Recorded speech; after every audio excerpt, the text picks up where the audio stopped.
तो last video में हम लोगों ने बात की थी अपने E1 E2 रिएक्शंस के बारे में और हम लोगों ने देखा कि जो हमारी E1 रिएक्शंस है वो हमारे यहाँ पे 2 स्टेप में हो रही थी, जिसमें से जो हमारा फर्स्ट स्टेप था उसमें हमारे फॉर्मेशन हो रहा था कार्बोकैटायंस का। तो आज की वीडियो हमारे यहाँ पे E1 E2 रिएक्शन से ही रिलेटेड है। बेसिकली उसके अंदर हमारे यहाँ पे कुछ और टॉपिक्स हैं जो कि बच गए थे, तो उनको हम लोग यहाँ पे आज की वीडियो में कवर करेंगे और इसके साथ हमारे यहाँ पे E1 E2 रिएक्शंस पूरी तरीके से कंप्लीट हो जाएगी, जिसमें पहला है हमारे यहाँ पे रीअरेंजमेंट ऑफ कार्बोकैटायंस एंड दूसरा है हमारे यहाँ पे सेट-जेव रूल। तो आप लोग कॉपी और पेन लेके बैठ जाइए और हम लोग अपना आज का वीडियो स्टार्ट करते हैं।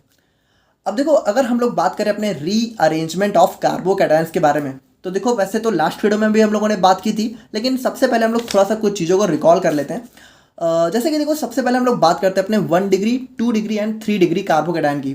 तो देखो यहाँ पे बहुत ध्यान से समझना कि अगर हमारा जो कार्बोकैटायन है, अगर यहाँ पे जो है एक CH3 ग्रुप और 2 हाइड्रोजन इसके साथ देखने को मिल रहे हैं, या फिर सिंपली कह सकते हैं कि सिर्फ एक ही CH3 ग्रुप अगर देखने को मिल रहा है, तो उसको हम लोग बोलते हैं 1 डिग्री कार्बोकैटायन। और देखो ये हमारा ना काफ़ी अनस्टेबल होता है। और उसके बाद अगर हम लोग बात करें तो जो हमारा कार्बोकैटायन है, अगर उसके अंदर आप लोग को 2 CH3 ग्रुप और एक हाइड्रोजन देखने को मिल रहा है, तो हमारा वो हो जाता है 2 डिग्री कार्बोकैटायन। और ये हमारा कह सकते हो कि मीडियम स्टेबल होता है, यानी बहुत ज़्यादा स्टेबल भी नहीं होता है, बहुत ज़्यादा अनस्टेबल भी नहीं होता है। और फाइनली बात करें अपने 3 डिग्री कार्बोकैटायन की, तो अगर जो हमारा कार्बोकैटायन है उसमें आप लोग को तीनों यहाँ पे CH3 ग्रुप देखने को मिले। CH3 हमारा क्या होता है, मिथाइल होता है, यानी कि तीनों अगर मिथाइल ग्रुप या फिर कह सकते हो एल्काइल ग्रुप देखने को मिले, तो उसको हम लोग बोलते हैं 3 डिग्री कार्बोकैटायन। और ये हमारा मोस्ट स्टेबल कार्बोकैटायन होता है। यानी कि अगर सिंपली बात करें तो अगर हमारी रिएक्शंस में जो है 3 डिग्री कार्बोकैटायन का फॉर्मेशन हो रहा है, तो वो रिएक्शन हमारी काफ़ी ज़्यादा स्टेबल होती है।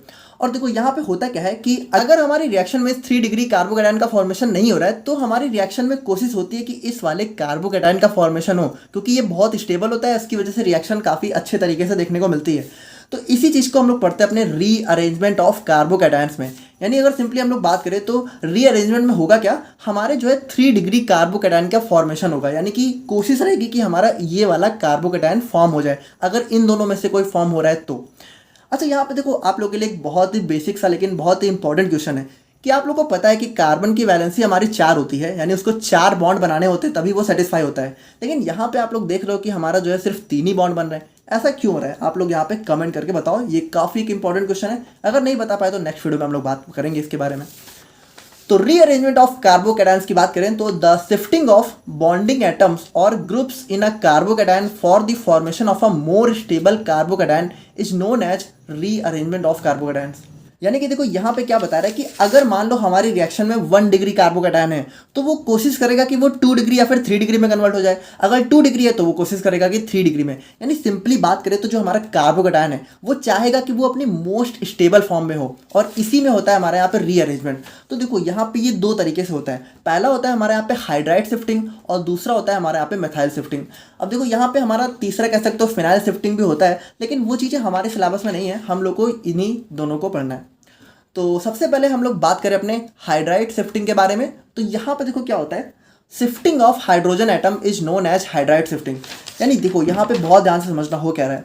देखो ये हमारा कार्बोकैटायन है, हमारा देखो कार्बोकैटायन कौन सा होता है, वो वाला कार्बन होता है जो कि हमारा प्लस चार्ज होता है जिसके ऊपर। तो यहाँ पे प्लस चार्ज हमारा इस वाले कार्बन पे है।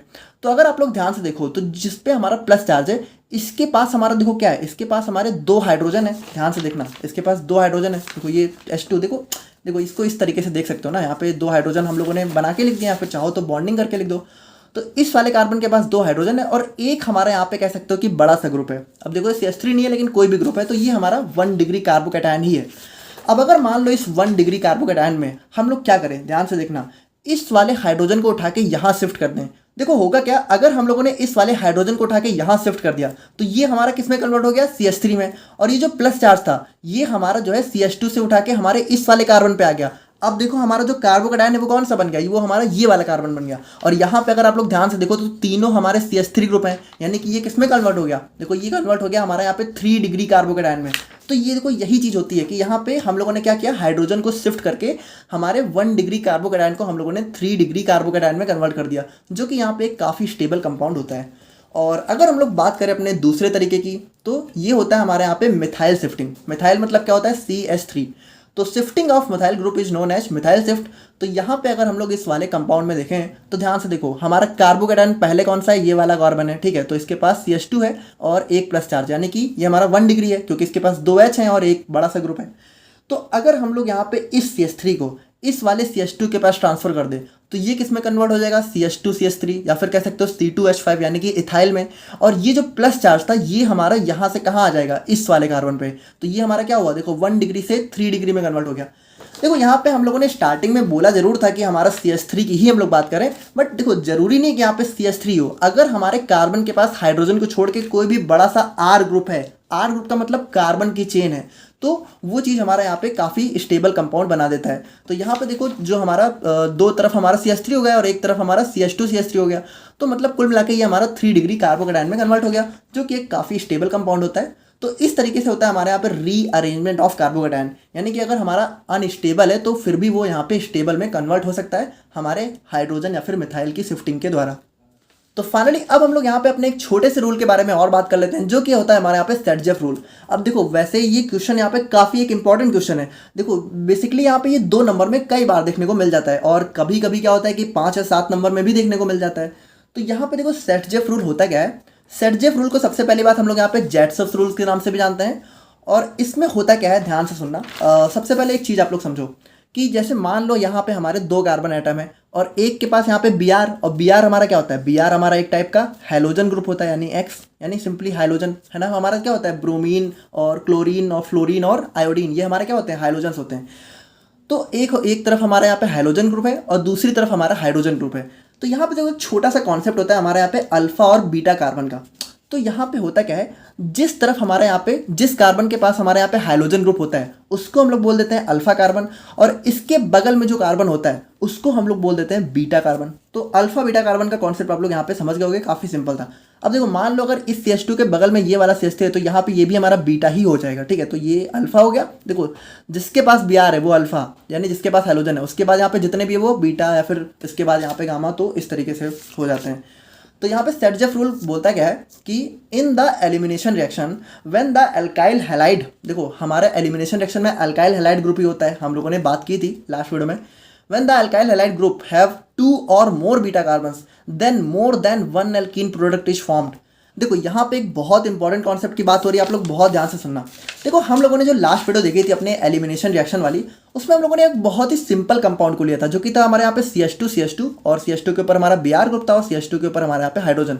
लेकिन अगर मान लो ये जो हमारा कंपाउंड है ये हमारी थोड़ी सी बड़ी चेन हो जाए, मान लो अगर हमारी चेन जो है कुछ इस तरीके की हो जाए जिसमें हमारे यहाँ पे CH है, तो अब ध्यान से देखना यहाँ पे देखो हमारा जो Br है, तो इस Br को हम अगर इस वाले कार्बन की बात करें तो ये हमारा अल्फा हो गया है ना, क्योंकि इसके पास हाइड्रोजन ग्रुप है।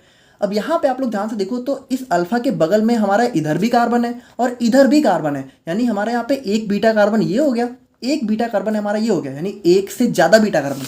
देखो जो हम लोगों ने कल रिएक्शन लिखी थी तो वो हमारी ये वाली थी। अब इसमें देखो एक ही बीटा कार्बन था तो इसकी कोई बात नहीं है, लेकिन अगर एक से ज़्यादा बीटा कार्बन है, देखो इसमें 2 है ना, अल्फा के बगल में इधर भी बीटा कार्बन इधर भी, तो इस वाली रिएक्शन में होता क्या है, हमारे यहाँ पे 2 प्रोडक्ट फॉर्म हो जाते हैं। अब कैसे फॉर्म होते हैं तो आप लोग उसको इस वाली रिएक्शन में देखो यहाँ पे जो हमारी ये वाली एलिमिनेशन रिएक्शन है, तो इस वाले रिएक्टेंट से हमारे यहाँ पे 2 प्रोडक्ट फॉर्म हो सकते हैं। देखो सबसे पहले ये समझो एलिमिनेशन रिएक्शन में क्या हो रहा था, हमारा यहाँ पे Br यानी कि हैलोजन और हाइड्रोजन का ही तो रिमूवल हो रहा था। तो यहाँ पे देखो 2 पॉसिबिलिटीज हैं, ध्यान से सुनना। यहाँ पे हो सकता है ना कि हमारा जो एक देखो Br तो यहीं से गायब होगा क्योंकि Br तो हमारा इसी वाले कार्बन के पास है, लेकिन अगर हम लोग बात करें हाइड्रोजन की तो हाइड्रोजन का भी तो रिमूवल होना है, क्योंकि वो हमारी क्या होती है, देखो हमारी एलिमिनेशन रिएक्शन में 2 चीज़ों का रिमूवल होता है, एक हमारा हाइड्रोजन ग्रुप, एक हमारा हाइड्रोजन ग्रुप। तो Br तो यहाँ से हो गया। अब हाइड्रोजन की बात करें तो हाइड्रोजन देखो इस वाले कार्बन से भी रिमूव हो सकता है, इस वाले कार्बन से भी रिमूव हो सकता है, और दोनों ही यहाँ पे देखो बीटा कार्बन है, हमारे इसके बगल में ये है और इसके बगल में ये है। तो अगर हमारा हाइड्रोजन जो है इस वाले कार्बन से रिमूव हुआ तो ध्यान से देखना हमारा कौन सा प्रोडक्ट फॉर्म होगा, हमारा प्रोडक्ट फॉर्म होगा 1 ब्यूटीन या फिर ब्यूट 1 इन भी आप लोग इसको बोल सकते हो, यानी हमारा जो डबल बॉन्ड है वो हमारे पहले कार्बन के पास ही आ जाएगा, क्योंकि यहाँ से देखो यहाँ से हाइड्रोजन गया, यहाँ से Br गया, तो यहाँ पे डबल बॉन्ड आ गया। और अगर हमारा हाइड्रोजन यहाँ से रिमूव हुआ तो देखो प्रोडक्ट हमारा कौन सा फॉर्म होगा, CH3CH और डबल बॉन्ड यहाँ पे आएगा, क्योंकि हाइड्रोजन यहाँ से गया और Br यहाँ से गया, तो ये डबल बॉन्ड यहाँ पे आ जाएगा। तो अब यहाँ पे सवाल ये उठता है कि देखो प्रोडक्ट यहाँ पे दोनों फॉर्म होंगे। एक चीज़ सबसे पहले समझो, जो हमारी ये रिएक्शन है, अगर हमारा ये वाला कंपाउंड है तो दोनों के दोनों प्रोडक्ट हमारी एलिमिनेशन रिएक्शन में फॉर्म होंगे। सवाल ये उठता है कि कौन सा ज़्यादा फॉर्म होगा, कौन सा यहाँ पे कम फॉर्म होगा, यानी कि ये वाला ज़्यादा फॉर्म होगा कि ये वाला। तो इसका आंसर देता है हमारे यहाँ पे सेटजेफ रूल। तो सेटजेफ रूल यहाँ पे क्या कहता है, now सेटजेफ rule states that if more than one alkene product is formed as a result of elimination reaction, then the highly substituted alkene will be the major product of the reaction। यहाँ पे ध्यान से सुनना, highly substituted alkene, यानी कि हमारा वो वाला एल्कीन जिसके पास ज़्यादा सब्सटीट्यूएंट्स होंगे वो हमारा यहाँ पे मेन प्रोडक्ट होगा। एल्कीन मतलब यहाँ पे जो हमारा डबल बॉन्ड वाले कार्बन है, तो जिस डबल बॉन्ड वाले कार्बन के पास हमारे ज़्यादा सब्सटीट्यूएंट्स होंगे, सब्सटीट्यूएंट्स का मतलब क्या है कि ग्रुप जिसके पास ज़्यादा अटैच होंगे, वो हमारा मेजर प्रोडक्ट होगा। तो अगर आप लोग इन दोनों एग्जाम्पल में देखो, ठीक है, इन दोनों कंपाउंड में, तो यहाँ पे देखो जो हमारा ये वाला एल्कीन है, देखो एल्कीन हमारा मेन यही वाला होगा जिसके पास यहाँ पे डबल बॉन्ड है जिन दो कार्बन के पास। तो इसके बाद अगर हम लोग बात करें तो देखो इधर साइड तो चलो हमारा यहाँ पे CH2 CH3 ग्रुप है, लेकिन इस वाले कार्बन के इधर साइड तो कुछ है ही नहीं। तो यहाँ पे देखो इसके पास हमारे बहुत ही कम सब्सटीट्यूएंट्स हैं, यानी कि ये लेस सब्सटीट्यूटेड एल्कीन है।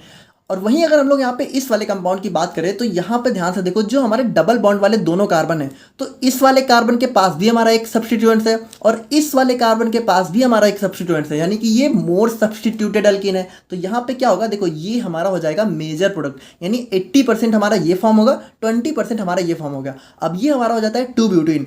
देखो हम लोगों ने वैसे नॉमेनक्लेचर पढ़ा है ब्यूट-2-इन, लेकिन यहाँ पे इसको आप लोग जो है सिंपली 2-ब्यूटीन भी बोल सकते हो।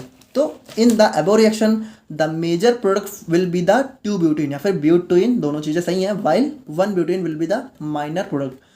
तो ये हमारा यहाँ पे एक छोटा सा कॉन्सेप्ट था। यहाँ पे हमारी एलिमिनेशन रिएक्शंस पूरी तरीके से खत्म हो चुकी हैं। अब देखो वैसे एलिमिनेशन रिएक्शन अगर आप लोगों से लॉन्ग में भी पूछा गया तो हो आप लोग बढ़ाने के लिए सारी चीज़ें भी बढ़ा के लिख सकते हो, वरना हम लोगों ने कल जितना टॉपिक देखा था वो भी यहाँ पे सफिशिएंट है, बट ये चीज़ें भी आप लोग को पता होनी जरूरी थी। तो आई होप कि आप लोग यहाँ पे समझ गए होगे। बाकी कोई डाउट है तो आप लोग कमेंट करके बताना। मिलते हैं हम लोग यहाँ पे नेक्स्ट वीडियो में। Thank you so much.